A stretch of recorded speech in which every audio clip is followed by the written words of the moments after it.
Kenapa ada orang buat keputusan untuk bunuh diri? Kerana dia putus asa. Orang putus asa jauh daripada pertolongan Allah. Lalu dia bunuh diri. Kenapa? Kerana dia tidak balik kepada Tuhan. Orang beriman ni dia ajar. Kalau berjaya, kalau molek daripada Allah. Kalau gagal daripada kita.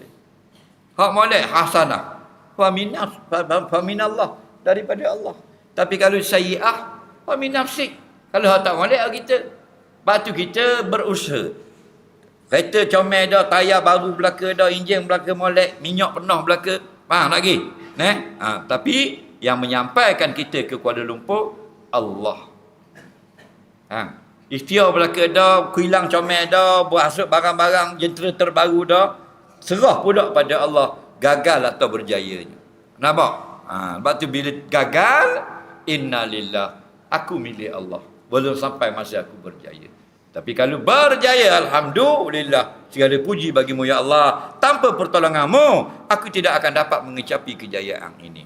Orang kafir, kalau berjaya, dialah hebatnya. Bila dia gagal, ambil pistol buah tapala. Lepas tu tengok jutawan kapal kontena di Korea. Dak main paper 3 kaki. Dak main sapang perahu candak sutur jagung. Faham? Kapal kontena. Berapa puluh hotel dia di Korea. Faham? Gagal satu masalah. Tak boleh nak selesai isu keluarga. Ambil pistol point 38. Kelepung sutir atas kepala. Tu hak tembok-tembok kepala di Amerika tu. Faham tak? Cuma tu 5 star punya rappers. 5 star punya top singer. Band, rockers band. Hak kelas-kelas dunia. Bukan kita, hak kelas kita ni. Open you. Faham? Hak kelas-kelas dunia tu.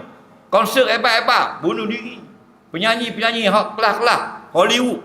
Bunuh diri. Ada seorang lah, saya lupa nama dia. Dia sekali berlakon Hollywood, kalau nak berlakon dia pakai jadi hero, 57 juta US.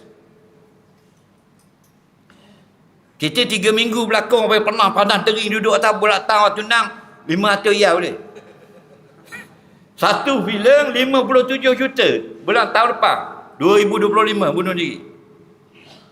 Satu filem 57 juta US, 250 juta ringgit. Satu movie. Apa? Pasal putus. Asa dia putus. Nampak? Dia tak nampak.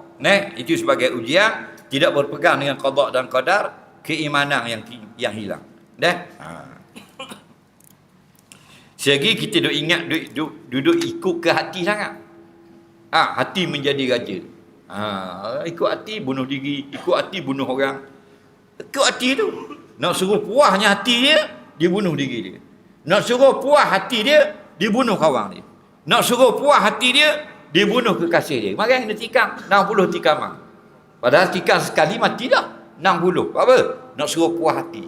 Syaitan cocoh tidak ada puas hati. Macam kita bedah anak kita, kesalahan cek siapa biru belakang kawan tu. Hati nak suruh puas. Nampak? Dia ikut hati, mati. Dah.